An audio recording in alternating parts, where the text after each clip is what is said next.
Hola, ¿qué tal? Buenos días.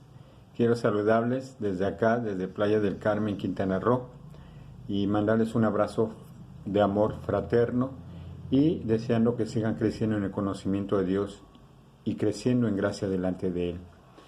Estoy en este momento tratando de recuperarme en mi peso, ya que si yo les enseñara, tengo marcados los huesos, pegados mi piel a los huesos por mi extremada delgadez, aunque no se nota por la ropa, pero bajé 22 kilos aproximadamente en 2 meses y estoy procurando recuperar mi peso. Gracias doy a Dios por sus vidas y por las oraciones.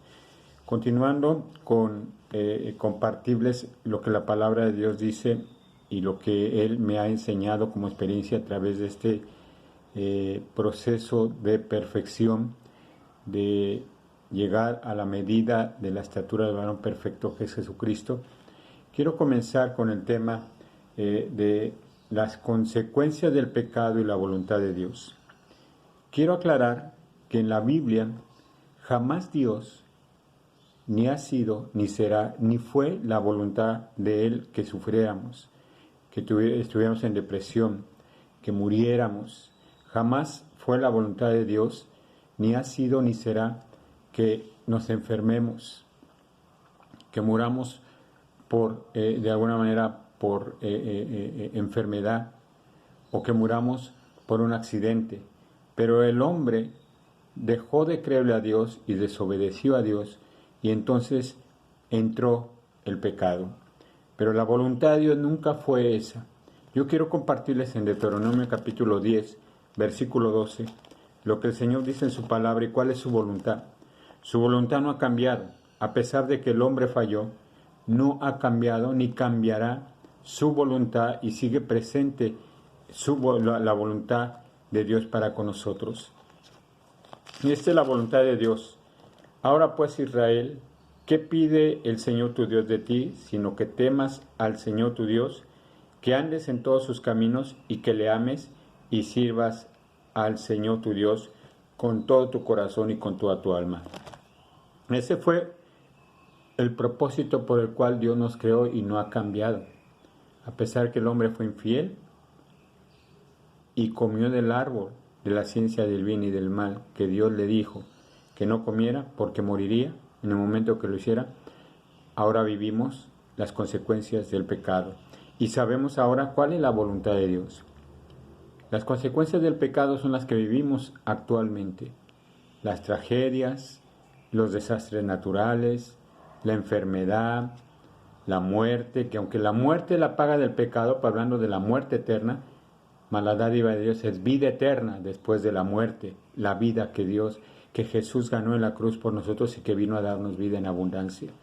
Pero de la muerte todos tendremos un mismo suceso, de la manera que lo decida Dios o de la manera que tú a veces por decisión lo llegases a determinar por un exceso, por una mala decisión.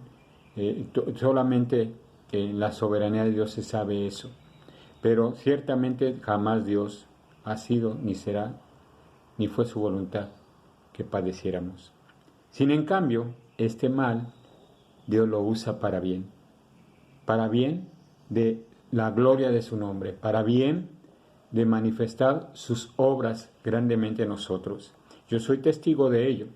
En el libro de San Juan capítulo 9 se ve a un hombre que nació ciego y los discípulos le preguntaron a Jesús: ¿quién pecó, este o sus padres, para que naciera así? Jesús dijo: no, ni sus padres ni este pecó, sino que es para que la obra de Dios se manifieste. Cada crisis, cada situación que pasamos en este mundo mortal es precisamente para la gloria de Dios se manifieste en nosotros y nosotros confiemos plenamente en Él. Por lo tanto, nosotros, como la herencia del pecado que traemos, de alguna manera, por Adán y Eva, tendremos que padecer las consecuencias del pecado. Recordemos que Jesús vino a salvar al mundo de la condenación del pecado, pero de las consecuencias de ello tendremos que vivirlas en esta tierra. Por lo tanto, pues está la muerte, pues está la enfermedad, pues están las tragedias, pues están las crisis, porque tenemos la herencia de pecado. Y esto nos hace saber que somos débiles y efímeros, que somos seres mortales, lo cual Dios no nos creó para ser seres mortales, sino para tener eternidad y eternidad en el corazón. Y hasta la fecha así es, y la eternidad y el destino tú lo decides en vida.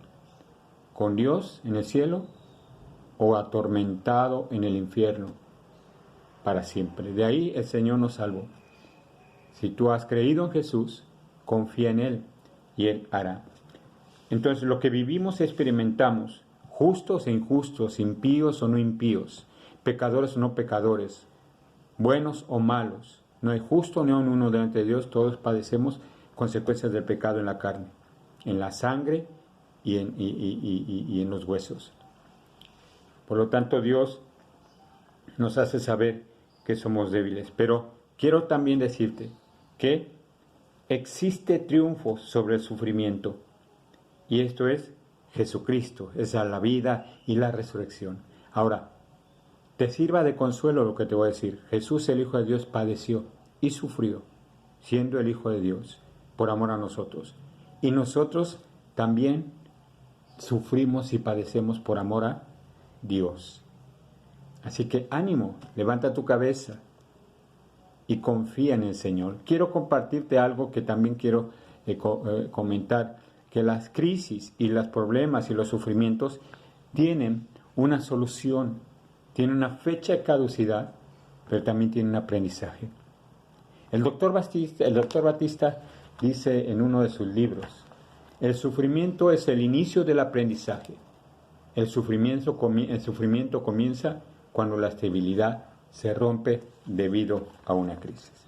Así que, amados hermanos, amados amigos que me escuchan, ánimo, alaba a Dios si estás padeciendo una crisis.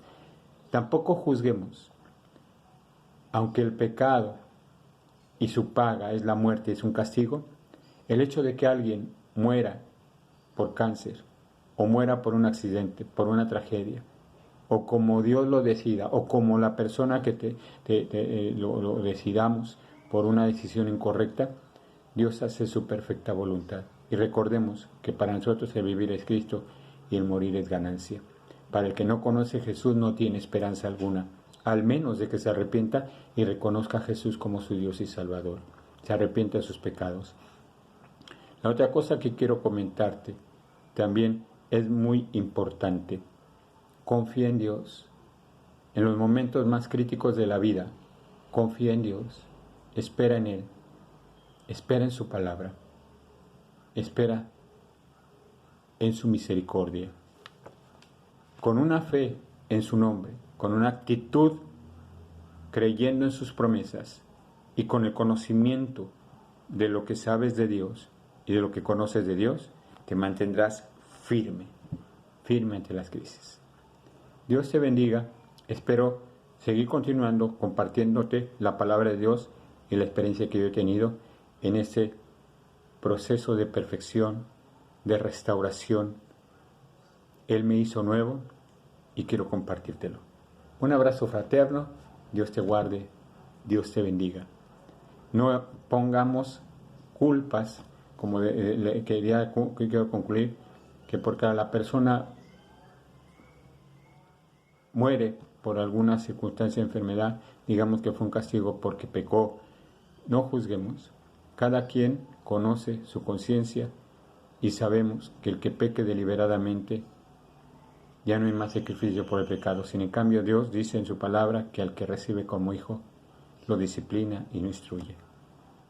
No menospreciemos las instrucciones y la disciplina del Señor. El Señor a mí me habló en una palabra diciéndome que Él me había afligido para que aprendiera sus estatutos. Eso está en el Salmo. Dios te guarda. Vamos, ánimo. Seamos como árboles firmemente plantados. Continúo con mis enseñanzas. Espero te edifiquen, te exhorten y te consuelen. Dios te guarda.